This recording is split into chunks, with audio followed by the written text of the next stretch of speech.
Yo, what's up, everybody? Eric, what up, baby? First episode. We've been talking about it for a while. Seconds out. Seconds out breakdown, man. I'm so excited to do this. I couldn't sleep all week, man. I was texting you, bro. I can't wait. I can't wait. So yeah, it's good, man. I'm glad to be here.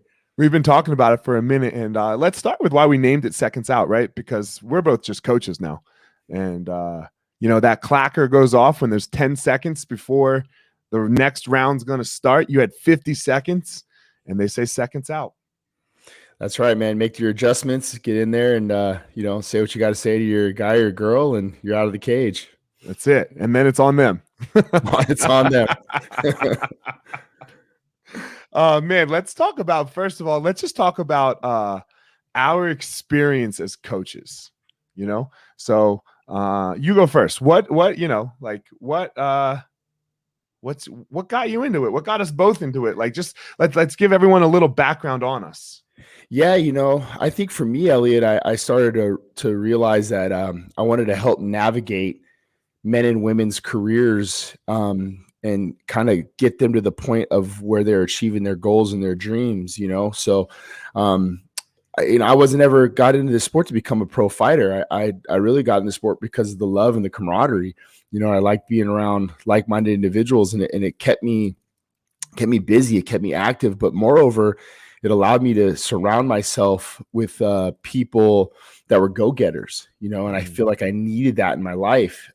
So, coming from a coaching lineage and a coaching background, I felt like coaching was something I was always going to be getting into. Thought it was going to be football, but, I found a path in MMA, and I love it. Man. You're coach of the year. What are you talking about? Found a path. Co-coach. I can't leave out Tyson. He's going to yell at me.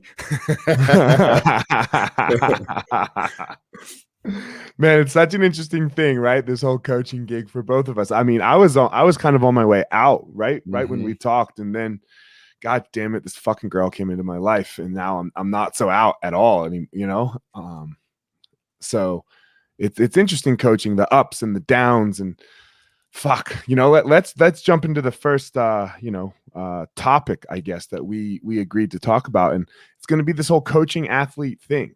I know we're gonna break it down into some sections. We're gonna do some current events topics. And then break down some fights. And obviously the fight we're fucking breaking down is Dustin and Conor.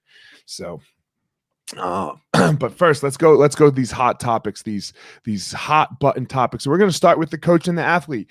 What you see sometimes, right? And you and I were talking about it offline. Is like, God damn, man, it fucking sucks. As a coach, you put all this work into an athlete, like on the way up. Yeah. And I'm just going to use the situation. Okay. And I love both of these guys. I love Henry Hooft. I love all three of them. I love Trevor, and I really like Kamaru Usman. Right. But you see, Henry Hooft, takes Kamaru from zero fights to world champion. And I mean, he loses one fight, right? I think he lost his first fight. And early on, and then never loses again. Becomes the world title holder, is now making millions and millions of dollars, as he should be, which will be another topic we talk about. And then he leaves him for whatever reason, good, bad. That's okay. You should be able to. And he goes to Trevor, another fucking amazing coach. But now, man, goddamn, Henry Hooft is giving him a place to live and buying him cheeseburgers to eat. And now that's the payday, man. That's the payday. That's your sweat equity right there. Yeah. Man. And now it's gone. Now it's gone. So let's backtrack a little bit, because let's go all the way to where you were talking about when you're making $0 as a fighter. And as a coach, what I think a lot of people don't understand, we use our time like that as an investment. We look at it as okay, I see so much potential in this guy or girl that I'm going to spend time away from my family. I'm going to spend time helping build this individual because I believe that they can be a world champion one day, and you're going to reap those benefits when that day comes. And, we got to put a couple things aside.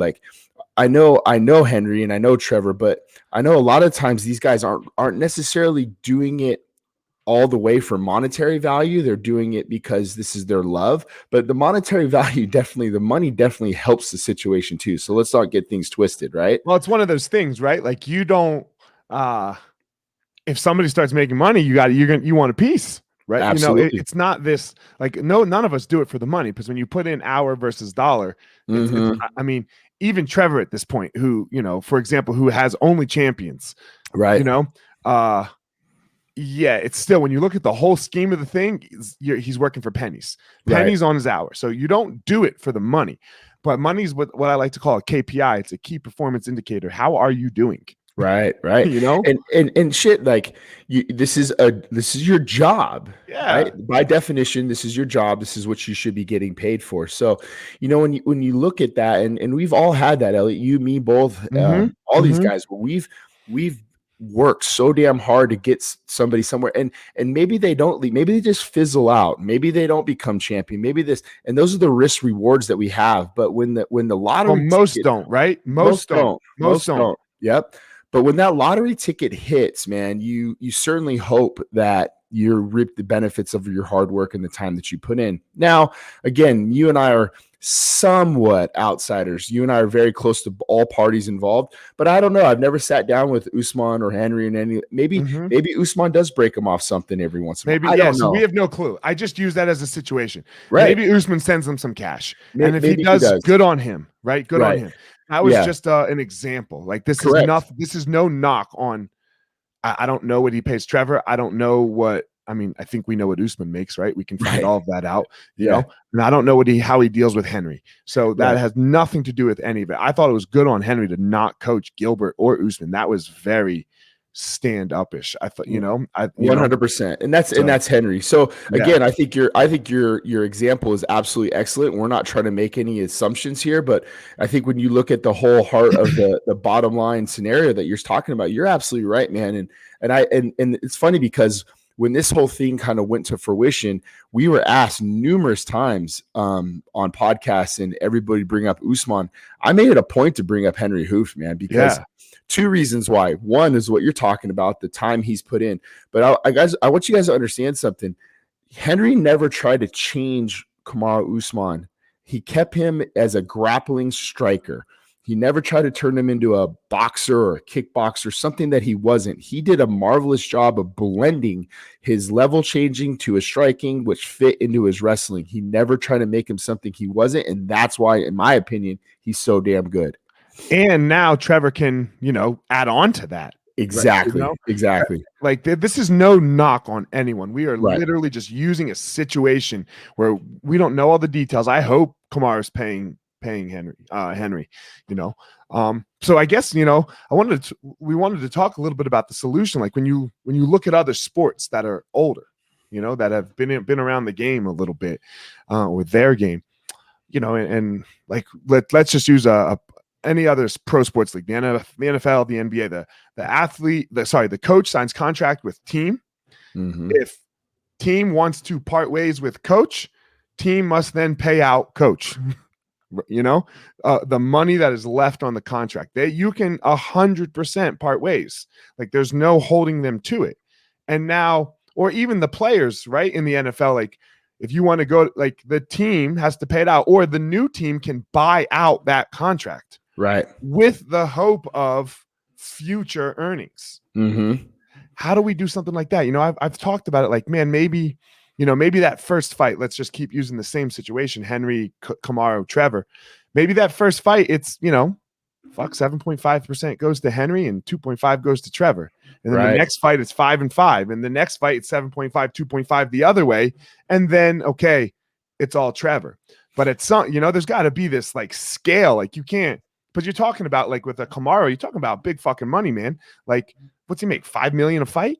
Man, he's killing it right now, and deservedly so. But I think he's right up there. I mean, definitely, it's definitely in the millions. Definitely in the millions. Dude, if it's $3 million a fight for the coach, it's $300,000. Yeah, if he's paying 10% to his main guy, which is standard industry, it's a lot of money being talked. Yeah, so $300,000, like, and where's now that's going? 2 or 3 times a year. That's $1 million for Henry. That was $1 million fucking dollars for Henry Hooft. That's $1 million.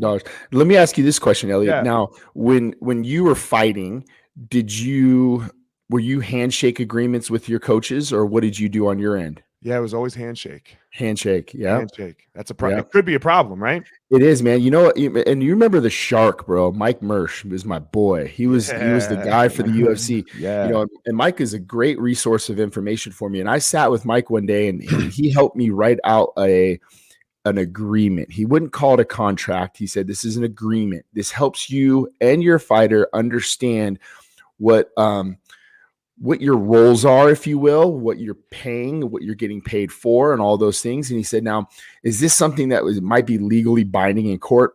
Probably not. Probably not, but at least gives you some sort of guideline, and it helps you have a reference point to where you can go back and understand, like, hey, this is what we agreed on. This is what, you know." But again, like, he's like, dude, there's nothing really binding to that. So it's a great question. I think you would really have to, if this is a situation where, you know, you were making this much money and we're talking 300 somehow $1,000, you might as well go hire a lawyer, draw up a contract, and get something where it's in writing at this point when you're making that much. Yeah, for me, I mean, it was like $1,000. I said, Yeah, exactly. you know, like send me Venmo. Yeah. You know, I was not fucking skillful. Well, that'll be Yeah. the next topic that we talk about here in a second.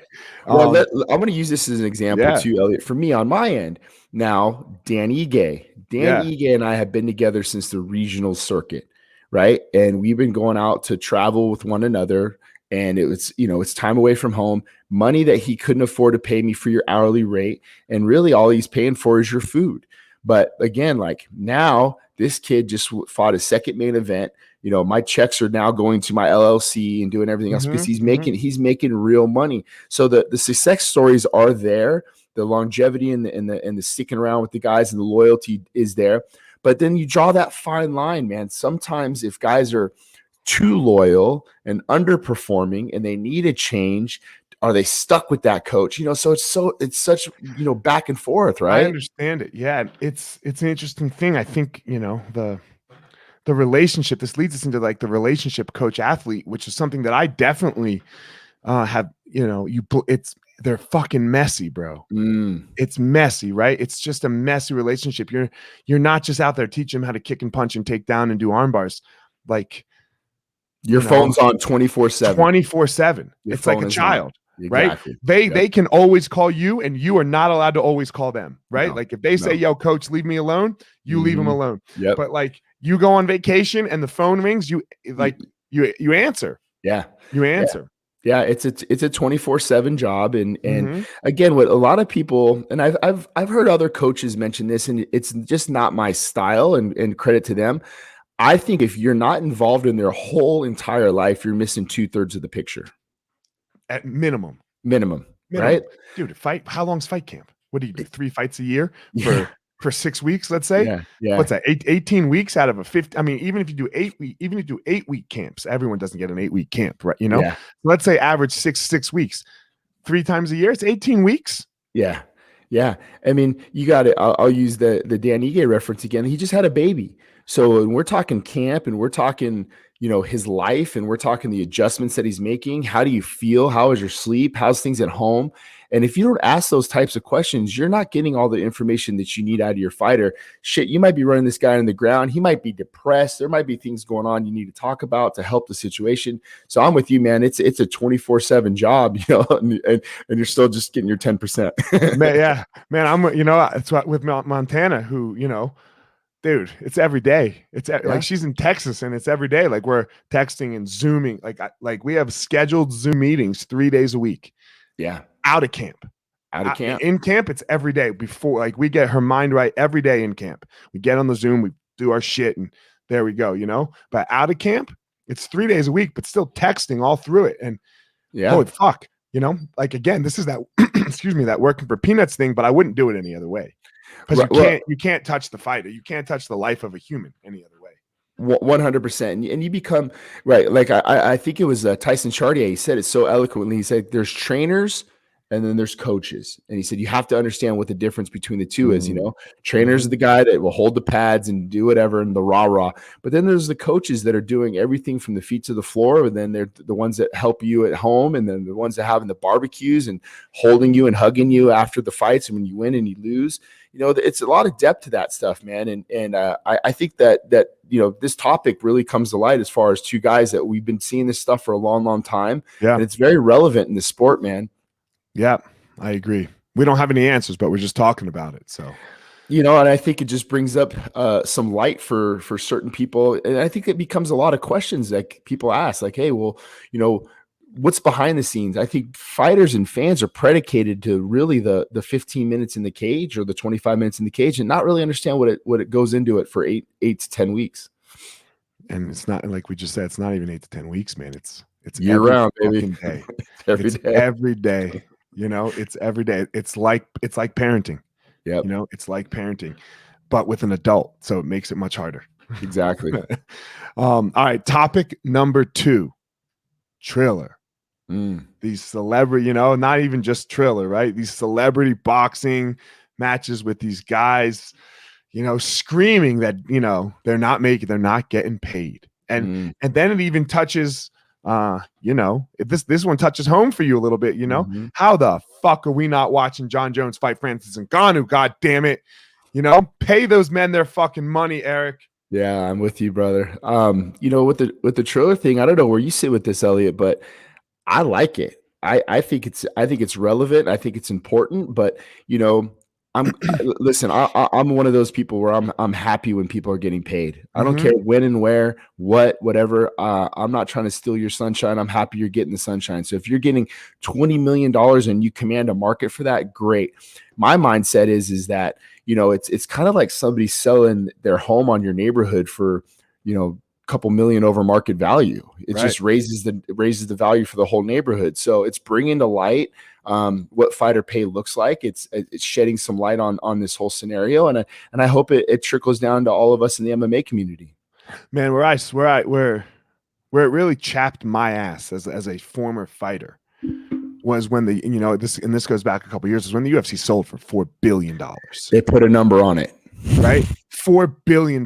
And look. Yep. I am not trying to say, and this is personal, I am not trying to say that I was anywhere near a fucking draw. No one was buying a ticket because, maybe 5 people were buying a ticket because Eliot was fighting on the card. But that's like the third string quarterback. That dude gets paid to hold the clipboard. Paid, right? He gets paid. He has a job that generates millions and billions, obviously, of dollars. So, how I am not a little rich, not a lot rich, but a little rich, 2 contracts. Like if you see a second contract in the NFL, son, you golden for the rest of your life, in any other pro sport during the era where they got to $4 billion. $4 billion that company's worth. In the turnaround time, you got to think like the NFL took some time to start being what they are now, the machine that they are today. The UFC did it relatively quick time, man. And I'm with you, bro. Like I also have a problem with the way that they kind of just discard all the people that were the ones that really helped build the company, the Martin Campmans of the world. Like when he was done, it was like, see you later. This guy like 6 fight of the nights in a row. He's got no money, right? He's probably broke as fuck. I mean, him on that level. He was actually very, very smart with his money. Yeah, but not all guys are. No, but it's not that. It's not smart with your. You shouldn't. It should be if you're not dumb with your money, you should be good. Like a Martin Campman, again, not a champion, right? Not a champion, but a draw. Right? A draw. He's like that guy. He's not going to be a Hall of Famer, that's fine. But he's that guy, like if you want to equate it to other sports, he made an all-star team or 2, right? 100%. He made a one or 2 all-star teams for a season. Dude, those dudes are so set for the rest of their life if they don't fuck it up. Now, look, the don't fuck it up part is on you.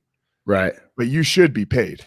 You should be paid, man. And that guy left a lot in that cage for that company. You don't, and then that's the other piece here, right? You're never the same. Never the same. Your life is never the same. Like look at Roy McDonald, right? Look at him and Robbie Lawler. Right. Neither one of those dudes has fought even close to the same since their fight. In that war. Your life changes. Your life changes, brother. You're different with your kids. You're different with your mom. You're different with your wife or your husband, right? Your life fucking changes. Yep. You get paid for that. Yep. Yeah. And that's the thing I think that the fans aren't predicated seeing, but us as coaches are, is the aftermath, right? Like a lot of people don't know that Martin had this concussion syndrome, that he had issues with for over a year and a half, and helping him navigate through that stuff. That's behind the scenes, man. Those are dark corners there. Dude, the concussion stuff, bro. I never got bad ones when I was fighting, but now, I mean, if you flick me and the dark hole that I go down of anxiety and depression, like a fear, like your brain doesn't work. Like your brain does not work, and that it's fucking scary. And that's it, man. And that's pretty much what ended my football career, was taking those kind of hits, and I didn't understand what was wrong with me. Right. There was not enough information out at the time, or there was all being hidden, but it was like, why am I remember driving one time and I was in tears crying, leaving a workout, and I didn't know why. Nothing was wrong. I have a home, I have a roof over my head, I have a good life and all these things. And I didn't want to fucking live anymore. That's how bad they hurt, but you didn't understand why. But you can't figure it out. Like, why am I crying right now? Right. Exactly. Like literally, like it's 3 a.m. I'm in my bed and I'm crying alone. What is wrong with going on? And light sensitivity, the spins, the vertigo, the whole thing, man. And we agree to take this risk. We agree to take this risk. And if there was no money and we agreed to take the risk, then okay, we agreed to take the risk. But that ain't the fucking case. That ain't the case, man. The question always comes up, man. Are you going to let your kids play football? Right? Are you going to let your kids get into contact sports or MMA or things of that sort? And it's a weird situation for me, Eliot, because I feel like I'm the man I am today because of team sports, because of football, right? But I think now that we understand a little bit more about it, you have to point out the risk and allow them to decide. I'm not letting my kid play football right now. All his buddies are playing football. He's going to be 12 years old, and he got a really bad concussion at school. Like just playing at school, where I mean, vomiting. He wasn't allowed to go to school for 3 months because his concussion was so bad, and he still has some symptoms from it. And all his homies are playing tackle football, and he's mad at us right now. Yeah, and I get it, I understand, but there's other ways around it. There's always flags, there's always other things. Yeah. But man, I had a helmet and shoulder pads when I was 8 years old, dude, playing Mighty Mouse football. Running our heads into stuff with helmets that didn't even fit, right. Thinking back at those days, man, it was crazy, but we didn't know, we didn't understand. Now that we understand, it's our job as parents to help educate and help them understand the risks and reward versus it at this time. 12 years old, man. I'm with you. I think you play flag. It ain't worth it. Furthermore, when you watch guys play flag football, I think it really helps them adapt into tackle because it's more of evasive. You're not taking hits head on. It really helps their development, in my opinion. That's good to know. And back to the fucking Triller fighter getting paid thing. Pay them all their money. The only thing I don't like about it is, God, it's just a sad case that Ben Askren had to do that. Yeah, man. And you're right though. It really sheds light on the situation. You know what I mean? I can make a choice. Like for me personally, like I can make a choice. I don't know if 500 grand would be enough for me to go get knocked out. But he seems like he's got that where it already happened with Masvidal. He's already felt like he's ran through that gambit of trolls and people that fuck with him or whatever, where he's probably health-wise, bro. No, health-wise. Health-wise, I don't know if it's worth it. I don't know if 500 grand's worth it for me to go get knocked out right now and have to deal with that bullshit. Yeah, good point. Good point, man. I get what you're saying too, man. But it's a sad scenario when you see these. In my opinion, a great athlete, a great MMA fighter have to go and almost kind of sell his soul a little bit. Yeah, I think Woodley's a different story. Yeah, exactly. I think Woodley's a different story. So, do you think Woodley's going to win that fight? What's your opinion? Man, I hope so, and I didn't ask you what you hope, motherfucker. I asked you what you think. I'm gonna say yes. Oh, I'm gonna say no. I'm gonna say yes. All right, I'm a no. Why are you Yeah. a yes? I just have this blind faith in the athleticism of Woodley. I've held pads from for a few times, but man, that knockout of my boy Jay Heron will always be ingrained in my mind with the way he just stepped through with that right overhand and slept him. But I hope Woodley has found a new love and a new passion for combat sports. Because the last few times I think we've seen him out, he just doesn't look like he's really wants to do it. Yeah. You know what I mean? So, and man, I'm a hopeless romantic, Eliot. I'm hoping this guy's, I just really hope that he's found his way and he's enjoying and having a good time. And I think when things happen like that for athletes, they go out and perform better. I'm going to say no, just for the fact that boxing's about output. It's not like MMA. You have to throw output, and Woodley has never been an output fighter. He's a home run hitter. Yeah. Even when he was very good, I won't even say he's not very good right now. Even when he was the champion, he wasn't an output fighter. He's not a Nate Diaz, right? Where Nate Diaz is just like throwing, always fucking throwing. But that's what boxing is a little bit. You have to have output, and that's what sets up all your punches, because you can't do anything else other than punch somebody. I agree, man. And I think that's where when I held pads for him, where I saw the problem was his cardio with the volume, right. And you see me hold pads. I don't try to, we hit pads differently. There's technique days, but then there's like MMA pad days where there's level changes and fit-ins and everything else involved. Let's try to mimic an MMA fight in pads, right? And man, he was dog tired, and he was close to his fight against Vicente. So I was like, shit, I thought he was ready to go, but that was the one thing that was pretty telling to me was the output. You're absolutely right. The output. There has to be output in boxing, 100%. Almost triple the amount of MMA. 100%. Right? Almost triple the amount. All right, last current event topic. Another one that touches you closely, my friend. Yes, sir. The idea of an interim champion. Man, I think there needs to Let's start broad. Yeah, let's start broad before we bring it to specific. Okay?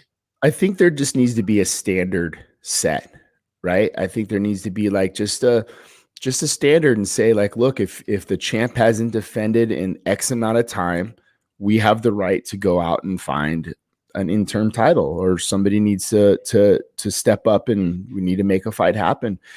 So I think timeline and standards should be set, because what happens is you go back through history and then you start making comparisons. So it's like, well, why did Cain Velasquez get to sit out 385 days? And why did Stipe get to sit out X amount of days? I'm just naming heavyweight champs, but right. It happens in all divisions, and just set a standard so we all understand when and where and how it works out. And then there's some ground rules behind it. And then there's no one really going to complain. But when you do it, it's random. We don't understand why, the reasons behind it. That's not fair. I loved what Justin Gaethje did after he beat Tony Ferguson and they gave him the belt. He just took it off.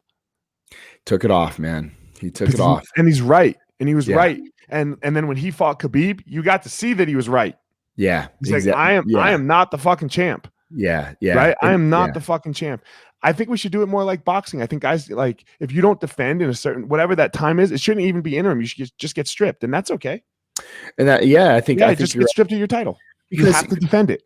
Now that we kind of, for me, this is all new territory in a lot of ways, but we gotta remember like it kind of circles back to our point about the money, right? Right. Is once you get that title, now you're pay-per-view buys. So it would incentivize guys that yes, you obviously need a fight to make that pay-per-view buys, but you want to hold on to that belt as long as you can financially too. Don't forget. Yeah. Let's make it specific now with Ngannou. Which is obviously I guess it doesn't affect you that somebody else is going to be a title holder, right? Because Francis's numbers will still be the same. But fuck, man, neither one of those guys is the champ. Francis just fought. How many times he fought? Twice this year already, right? Well, no, we've only fought in March, but we've been we had to wait for Stipe. So remember, we had to wait. We fought Jairzinho May of 2020. And then we had to wait this entire time now to get the shot at Stipe, Right. and here's the thing too, that people keep hanging on. They're like, well, Francis said he wanted to stay active. Yes, he does want to stay active, but there's some scenarios and situations that kept him in Cameroon. And it wasn't like he was gone for a year either, and we agreed to fight Derek Lewis September 25th. That was what the agreement was. They were working on terms. It's a month later. So I'm trying to look at this from both sides too. I understand that they have a big card in Houston. Derek Lewis is the draw. He is the name for Houston, Texas, right? Like, you're going to make that fight happen if he's there. Well, we didn't want to do August. He hadn't been able to get home because the visa that the UFC was supposed to renew for Francis didn't come through. Oh, baby. So it's not even on Francis. Well, I mean, it's on Francis, but still. There's a number of things behind it, right? But and to be transparent, we didn't want to fight in June or August or July. We wanted to get the September was our sweet spot. And furthermore, we were even thinking, because they wanted John Jones, we kept hearing John Jones, MSG, that was being kicked around as well for us. So, our target, our mindset was always September, October, November. That was what we were thinking about. Now, when it comes to the UFC, if they want to make a move on getting the fight for Derek and Gone for August 7th, no problem. Do your thing. But putting an interim label on it, I think, was where the confusion lies. Dude, that's look, the fight isn't the problem. And it's neither one of these guys' fault. It's not Gone or Derek Lewis's fault. Like, but god damn, come on. You got a heavyweight champ of the world. He just fucking fought in March. He just fucking fought in March. It's not like he hasn't fought in a year. And he's saying September. He's going to say, I'll fight again. Just give me one more month. We were down to fight, do September and do the end of the year again, But again, like, for us, it's just I get it. It's the promotion. They want to do. What happened? You went away.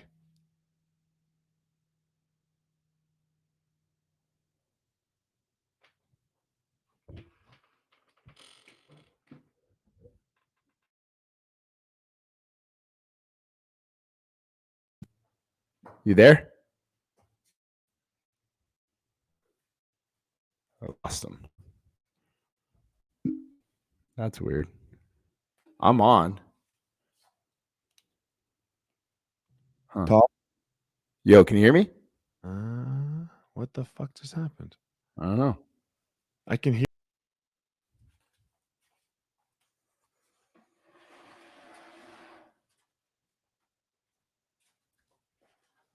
Talk. Yo. You're fucking kidding me.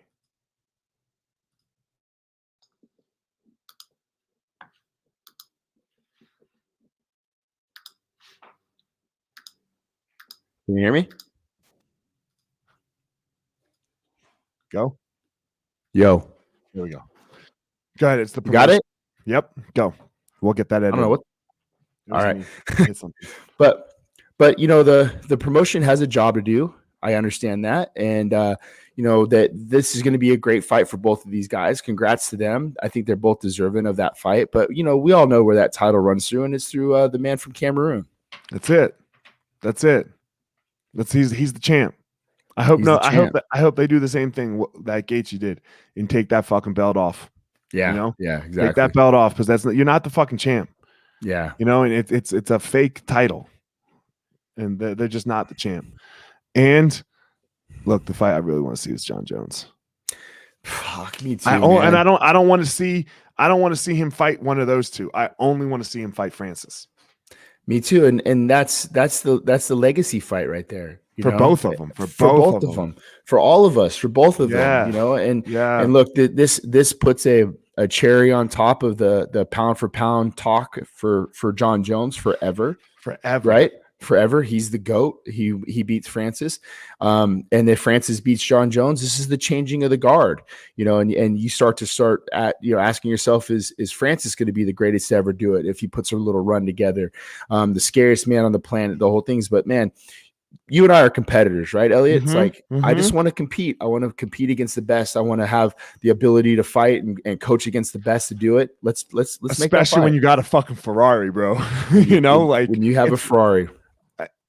There's levels to it, right? Like, you, for example, when you're bringing up a fighter, I want to compete, but I want to also build their confidence, you know? Yeah. But right now, there ain't no one's fucking touching Francis's confidence, right? Like, homie, you know, because he's got that sleep touch and he's got these other skills that you guys have added, you know, because he's always had the sleep touch. Yeah. Which is stupid. I wish I had the sleep touch. You know, I wonder what that must be like. Like, close my eyes, jab, and you go out. You know? Man, it's so hard finding this guy's sparring partners. Dude, I mean, does he knock people out in training a lot? No, we're actually, he's actually pretty damn good now. Nice. Ray Sefo had a good come to Jesus moment with him a few years back, and Ray was like, "Look, dude, you're gonna lose all your sparring partners the way you spar. Like, you're gonna have to be a lot more controlled and understand that you can't break all your toys." Yeah. Now, when we get into camp and we start paying sparring partners, different story. Different story, bro. Different story, bro. Them, hey, different buy these story. motherfuckers lunch. I don't care. That's what I said to Alistair. Like, because he was doing, like, it was a very similar thing. I was like, look, if you want to pay people to come in, you have the fuck at it. You cannot knock out our guys. Right. Don't do that. Don't do that. Especially when we're just doing kickboxing and you're a fucking K1 champion. Right? Like, oh, man. You know, don't do that. Don't fucking knock them out. Yeah. You know?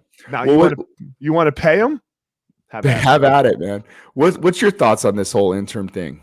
I mean, 1 year. If a champion doesn't defend his belt in 1 year, then I think he should be I don't think he should be the champion anymore. They should be stripped, and then they can get the immediate title fight whenever they are healthy, you know. But 1 year, if it's 1 year and you're out, done, fine. Move it on. I love that. Move it on. That's how you do it. Yeah. But everyone else, you can't. You're not even the fucking champ. Like, especially this one, dude. It's July. It's July 7th. It's my birthday today, by the way. July 7th. Oh, yeah, shit. Happy birthday to me. Happy birthday, brother. Yeah, July 7th. And when was the March fight? March what? 27th. Yeah, dude. So we're talking the end of March. It was 2 days before the end of March. So it's basically April. So we went April, we went May, we went June. The dude took a 3-month break. They called me a week and a half after the fight and asked about fighting Derek Lewis in June. I was like, bro, this guy's going home to be with his family and do a much deserving little parade and tour. And now all of a sudden you guys are trying to match us up with a fight. And I was like, man, I appreciate the offer, but let's let this dude go home and eat some home cooking for a little while. Let him go see his mom. Let him go wrap a belt around his mom that he's really, really, deserved to do. You know the story, right? You all heard the Joe Rogan podcast. He's going home. He's going home, man. So yeah, 1 year, bro. 1 year. If you're not, I don't care, injured, like that sucks for the champion if you get injured for a year, like the Cain Velasquez shit, whoever it may be. Khabib got hurt a bunch. Now hold on. For example, Tony got hurt in some of those ones. That's not Khabib's fault. Right. So if the fight falls out and it's not like there's some stipulations here, it's the champion pulling out of the fight. Yeah, I think that's and really those are very simple guidelines when you look at it that way. There's like a couple scenarios that I think you can have some leeway with, and again, it's the promotions show. They can do whatever the hell they want. Whatever the hell they want, But it would be nice. It would be nice. Just a little clarification, right? It would be nice. All right, let's get to the current fight. Let's do it. There's nothing else to talk about. Let's do it. Conor and Poirier. First of all, who you got? I want an answer. Who you got? Conor. Okay. I think I have Conor too. Okay. I feel better now. Yeah, I have Conor as well. I like Poirier. Me too. I want Poirier. Me too. But I think Conor gets him. He just does such a good job, I think, of adjustments. He gets back to the drawing board, and what I do really like about Conor is when I lose, he takes it on the chin and he says the guy was better than me. He doesn't make excuses about it. He goes back to the drawing board and he tries to become better. He's the man after the fight, regardless. Like once they walk to the cage and the bell rings, he's amazing. All that is just hype. It's hype to make money, and it worked. Exactly. You know, it worked. He's the number one athlete in the world last year, right? Yep. Pay wise. It worked. So good for him. I hate how everyone else is trying to do it because they don't quite have the pizzazz to do it. You know, they're trying to be Conor rather than find their way through it. But he makes adjustments so fucking well. I agree, man. So the one of our seconds out breakdowns we did for this fight, that was the thing we brought up the most was southpaw versus southpaw. Poirier is going to, first and foremost, he should attack some grappling just to make the pummeling, the get-ups, you know, just to kind of chip away at the guy. But we also spoke about the calf kicks, right? Southpaw versus southpaw, traditional stance, or close stance. Close stance. But here was the thing that you watch when you see Conor is there's a flaw in his foot placement. Not flaw, it has to do with his style. He's a karate-based style. The front foot points to the inside, which exposes your calf. Front foot heavy, and that just to me, man, it's just it's your calf is on a platter. You're able to go and chip away at that thing. So now, how do you address it, Eliot? What do you do this fight now for Conor to make that adjustment? I think Conor, what Conor needs to do is he needs to draw the calf kick out a little bit. You know, he needs to, in my opinion, to maybe use that front leg a little more. He needs to become more of the kicker like he used to be, right? So that he can kick, right, with both legs is how I see the adjustment that Conor needs. He used to kick a ton, right? A ton, spin, everything. But you can't do that from that turned in karate style, you know, as well. I think that's the adjustment that Conor needs to make. He needs to go back to his kicks. I 100% agree. And what does he do with his kicks? I think that a lot of people don't really understand the chess game, right? The kicks are really for him to design to funnel you into the choke points of the cage and set your traps. When you watch Conor finish fights, when he knocks guys out, it's usually on the barrier, right? It's usually in that what we like to call the red zone. And, you know, other than the Aldo fight, the one that stands out to me in the middle of the cage, but man, the Mendez fight, the Seaver fight, the Poirier fight, all of them, bro. Those guys are how he in hurt that red Nate zone. Diaz. When he was hurting Nate Diaz, it was all their backs, them at least standing on that black line. And you back to your point, he used his kicks. The Donald Cerrone fight, he threw a left high to try to slide and adjust him over into angles where he has the same side, or he can rifle the left hand or do things to where he sets his traps with those barriers. So I'm with you, bro. I think it's very important. Now, a lot of times what we did with when Dan Ige fought Barboza, obviously a big leg kicker, we would slide in showing a lead side knee. We would kind of jump in with a skip knee. So that foot was never really planted on the ground, but it was disguised behind a lead side knee. Okay. So it's something that you might be able to help Conor almost kind of skip that step in to help him throw with the hands, but the front foot's never really planted on the ground. You're kind of skipping it through. It takes a little bit to do. We actually call it an overream you know, which is kind of funny. We call it a ream, but it's a break of rhythm. It tries to throw a guy off, especially if guys trying to level change. It shows something up the midline, but it also doesn't keep you planted front foot heavy. I think what happened with Conor in that second fight was Conor thought he was just going to dust him. 1,000,000%. Right? He just thought he was going to dust him. You have to, and Poirier came out with an amazing opening with the takedown, right? Because Conor wasn't thinking that. He wasn't throwing any wrestling defensive type strikes. He was just trying to kill, you know? And when we say wrestling defense, let's help the audience understand. Wrestling defense is stuff coming up the middle, right? Teep kicks, right? Uppercuts. It's not hooky, right? Because hooky. They go under it, they pull from it, they shoot, right? Like it's something coming up the middle, knees, so that every time they start to level change, like shit.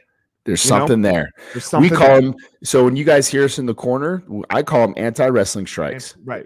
Exactly that, man. Stuff up the midline. Let them see something in their vision up the midline, and we'll start aiming that cross. You'll hear me tell guys, hit them in the heart. You know, center mass, because if you start aiming for center mass, if they change levels, what are you going to ultimately hit? Their nose, their chin, You're right. So yeah, those anti-wrestling strikes are going to be very important for Conor. But I love what you're talking about, Eliot, with stuff up the midline, especially with that teep kick. He disguises his teep kick so well that you don't know what's coming out of the chute. It could be that teep, it could be a knee, it could be a question mark kick, it could be a head kick. Everything looks the same coming out, and I think that's going to be important for Conor. His movement is amazing, right? How he moves, how he his rhythms. He just needs to be a little more focused, and he needs to look. Poirier's a stud, bro. He can't take this for granted. I love Cowboy. I love Cowboy, right? Cowboy and I go way back. I gave Cowboy his black belt. Cowboy's done. Yeah. Right. Yeah. He's like, it just is what I fucking love him, but he's not gonna. I want him to retire, right? Like everyone gets old. Father Time, and there's nothing wrong with being done. Father Time catches everyone, right? It catches fucking everyone. He's undefeated, never lost, right? It's coming for you. Look what happened to Roy Jones at the end of his career, right? A goat, like a goat, Yeah. But the Cowboy fight didn't really show anything from Conor. He threw a kick, he fucking threw a shoulder, and that was it. And I think it gave him a lot of self-confidence, unnecessary confidence, And Coach Follis used to always call it the Happy Gilmore effect. Okay, remember when Happy Gilmore hit a hole-in-one? Yes, and he's like, "Oh, that was way easier. I'll just do that from now on. Again. Yeah, I'll just do that again." And we all understand that like a hole-in-one is not easy. Dude. It's not something that comes all the time. And those are things I think that definitely affect the fighter's psyche in good ways and bad ways. It just happened to my fighter Drew with the Brad Riddell fight. Right? Yep. He touched him early. He wasn't trying to, but he touched him early and almost put him away. Then he's like, "Fuck it, I'm gonna knock him out." Yeah. For the rest of the fight, you're swinging, and then come third round, you're tired from fucking swinging. Yeah. And then you get touched in a close fight, and then there it was. Like he fell in love with finishing the fight right now. One. And that's the thing that we have to with Dan Ige and Gavin Tucker. He comes out, starches Gavin in 22 seconds. Right. All camp long, I'm on Dan about, hey, Happy Gilmore. And literally the same thing I told him in the corner, I said to him all camp, a 400-foot home run and a 500-foot home run are still home runs. Just, you don't have to swing out of your fucking shoes, man. Just touch. We'll take 4 singles too, because 4 singles is a home run. 100%. It all ends up the same. It all ends up with 1 point on the board. Absolutely. That's all we're trying to do, man. But no, I'm with you. I think that gave him a lot of fake self-confidence, or and he went out in the way he dusted a guy like Cowboy. And then when you look at the Cowboy's body of work in those last 4 fights, or 3 fights, you're like, is that I would actually be worried to see Cowboy fight Diego. I don't want to see Cowboy. I mean, he's going to. I know how he is, but I don't want to ever see him fight again. Yeah, I'm with you, brother. Like it's he did his thing, man. He did his thing, and he's set up. He's taken care of. And I understand not wanting to go out like that. That I get all of that, but fuck my life. There's no play in this game, baby. There ain't no play in this game, and it's fucking cold-blooded. It's cold-blooded as fuck, and your brain can't take that. Yeah, I'm with you, man. And those are those hard conversations to have. I mean, when I started at Extreme Couture 14 years ago, guys that were they're coming up or in their prime are long since retired. The Mike Piles, the Jay Herons, the Campmans, the Gray Maynards. And those conversations, man, are tough to have, especially when you're very good friends with these people. But I learned this from my dad, and he was always very adamant about, he's like, man, sometimes your best friends, your closest friends are the ones that are the most honest with you. And it might hurt. It might hurt on the front end, but those are your true friends because they're not going to fucking lie to you. Yeah, for sure. I just had this conversation with Montana today about your circle, and she's got a small one, so it doesn't really matter, but you got to have, your circle's got to be tight and small. Tight and small, man. And they have to be able to tell you the truth. Mostly they should only be telling you the truth. Yeah. If not, cut them out. Get them out. They're not in your circle. They're a fanboy. Yep. Exactly. They're a fanboy or a fangirl, whatever it is. They're here for the good time. They ain't here for the fucking right time. Yeah, and from an outsider's perspective, I think that's a lot of things that have kind of haunted Cowboy, to be honest with you. Yeah. No, I mean, he just has yes. I mean, I love him. Again, I love him, but he's got yes men around him. That's all. It's all yes men. And for financially, it's worked out for him. Title wise, it did not. What do you got coming up next? Maui on Monday. Oh shit! Who's fighting in Maui, bro? Nobody, bro. Nobody. I'm not even gonna fight with my wife. You can't fight. The moment you land in Hawaii, there's like a no fight with your wife. Dude, I got rules to this shit, bro. I got fucking rules to this shit. The moment we land, I look at my 2 kids and I was like, "What's the only rule we have here?" And they're like, "No complaining in Hawaii, Dad. We know, because that's my rule. I don't give a fuck what happens. Okay, if you get sick, guess what? Better being sick in Maui than it is being fucking stuck in Colorado, at home. So there is zero complaining. It rains, I don't care. But better, fuck so it. Do you guys have to do COVID tests to get there? Like, what's the deal with Hawaii right now? I'm vaccinated, but my kids have to do. Yeah, my kids have to do COVID tests. They have to do COVID tests. Yeah, dude. Did I tell you my vax story? Yeah, I remember I'm a fucking super spreader. God damn it. Fuck. You're out here tipping with cash and just giving it to everybody. Giving it to everyone. And then you have all my friends all my anti-vax friends who are like, "Oh, bro, see, look, the vaccine gave you COVID." See? I'm like, man, shut the fuck up. Shut up. Stop it. You're out here licking doorknobs and just handing it off to everyone. Let's grapple. I haven't grappled. Let's grapple. So, how about you? Who do you have next? You're this weekend. Yeah, we got Tavares, and then we got the Allen kid from Italy. Okay, he's actually, it's going to be a quick night, man. He's the first fight of the night, and Brad's the third fight of the night, and I'm in and out. In and out, baby. I'm in and out. I just hope they have that green room set up again so we can eat. I don't think not yet. Not yet. Oh no. God damn. When do you go into quarantine? I'm gonna go in Thursday. I'm gonna go in tomorrow night. I'm gonna go help him cut the weight. So got it. We'll go Brad. We got Misha the 17th. Who's she fighting? Misha's fighting Marion Renault. It's her Marion Renault's retirement fight. And then Misha's comeback. And Misha's comeback fight, man. Right. Dude, she's been looking amazing. Are you cornering Misha? I'll be cornering Misha, yep. Okay. Yeah, I'll be cornering Misha. So, and then we got Puna Hele Soriano, and then Cheyenne Velismus. So busy UFC every weekend for July. Yeah, you know how they go. I'm much calmer than you. I have 2 fighters. Smart. I do it. Like I said, I was almost out. Yeah, I was almost out, and then Montana pulled me all the way back in, and Drew's pulling me in, but that's it. I help some people. I have my jiu-jitsu athletes. But you're a damn good coach, man. So it's hard, dude. I get it. But at the end of the day, when you start seeing the results of what your fighters are doing, it sucks you right back in, dude. Man, for me, it's the person.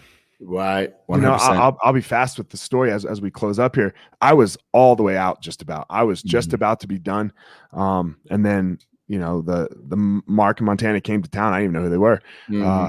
And I just, Mark introduced himself. They introduced themselves. They did the class. And Mark goes, "Hey, can we get a private lesson?" And I was like, yeah, sure. I give anybody a private lesson. And, we do the lesson. He's like, "It's for her." And I'm like, okay. I thought it was going to be for him, and then I was like, cool. That was great. I really liked it. And they did a great job. And then he asked me for another one the next day. And I was like, yeah, sure. Cool. And at that point I was like, man, I'm almost out here. I've never been a coach of a female fighter. And please, everyone, don't fucking hate me. I wasn't really sure I wanted to do it, because it's different. And then the next thing I know, he calls me up. They go back to Texas. He calls me up. He goes, "Will you be your head coach?" And I was like, God damn it, really? And I was like, okay. And I was like, why did I just say okay? And now I love that little fucking girl. Yeah. Yeah. And from my perspective, they're great people, man. They're really good people. Yeah. And that's just it, dude. And, I think a lot of people don't really see the camaraderie that we have as the coaches and the coaching staff, and, the love that we all have for one another, man. I was amazed. I loved, it's so great when we get in the locker room and you see faces that you know and love, and the energy in that room was just pumping, bro. So, go and watch her win that fight, and the way she did for herself, her family, and you and the team, it's always cool to see, man. Yeah, man. It's just, it's one of those things where, like, I'm not very religious, that like God put me there or anything, but fucks, like that one happened for a reason. That one was like meant to be. So, I think she'll be next. Drew's getting married in August, and he gets fat, bro. Dude, he doesn't get fat. I love him to death because he never gets fat, but he's got the biggest ass and legs. Yeah, dude, that dude's big down there. But like his chest, his torso never changes. Like when he's 195 pounds, he's got a 10-pack. And when he's 155 pounds, he's got the same 10-pack. Yeah. You know, but his ass and his legs is where it all is. So he won't fight for it till after the wedding a little bit. So we'll see. I'm kind of chilling for a little.